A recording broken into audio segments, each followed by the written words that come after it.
ఎనుములను నమ్మితే ఎగవేతలేనని సీఎం రేవంత్పై మాజీ మంత్రి హరీష్ రావు విమర్శలు గుప్పించారు. సిద్దిపేట జిల్లాలోని విపంచీ కళ నిలయంలో మహిళా జాబ్ మేళాలో మాజీ మంత్రి ఎమ్మెల్యే హరీష్ రావు పాల్గొన్నారు. టాటా, బిర్లా వంటి పెద్ద పెద్ద బిలియనీర్లు చిన్న చిన్న జాబులతోనే జీవితం ప్రారంభించారు. సిద్దిపేట పిల్లలకు ఉద్యోగాలు రావాలనేదే తన ఆలోచన అని హరీష్ రావు అన్నారు. జాబ్ మేళా ద్వారా జీవితంలో ముందుకు సాగాలన్నారు. బీఆర్ఎస్ ఇచ్చిన నోటిఫికేషన్లకు కాంగ్రెస్ తామే ఉద్యోగాలు ఇచ్చామని చెప్పుకుంటోందని విమర్శించారు.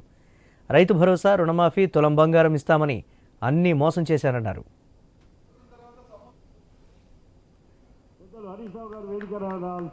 ఇవాళ కాంగ్రెస్ ప్రభుత్వం వచ్చింది. వాళ్ళ ఎన్నికల ముందు ఏం చెప్పారు? ఫుల్ పేజ్ యాడ్ వేసిండు పేపర్ల. మొదటి సంవత్సరమే 2 లక్షల ఉద్యోగాలు ఇస్తాము అన్నారు. మొదటి సంవత్సరం అయిపోయి ఇప్పుడు ఏడాది అర్థమైంది. ఏడాది అర్థమైతే ఎన్ని ఉద్యోగాలు ఇచ్చిందో మీకు తెలుసు. వాళ్ళు చెప్పుతున్నది 57,000, ఇచ్చింది మాత్రం 7,000. ఈ ప్రభుత్వం వచ్చినాక నోటిఫికేషన్ ఇచ్చి పిల్లలకు ఉద్యోగాలు ఏమైనా ఇచ్చిందంటే 7,000 మాత్రమే.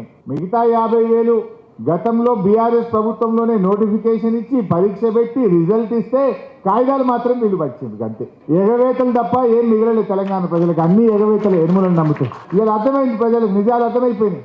పెద్ద పెద్ద టాటాలు, అంబానీలు, బిర్లాలు లేదా పెద్ద పెద్ద ఉద్యోగాలు చేసేవాళ్ళు వాళ్ళ ప్రయాణం చిన్న ఉద్యోగంతోనే ప్రారంభమవుతుంది.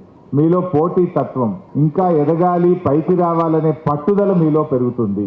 ఎవరు ఎదగాలన్నా ఇది చిన్న ఉద్యోగమా, 20,000 వస్తాయా, 19,000 వస్తాయా అని ఆలోచించదు. ఇక్కడ పనిచేసే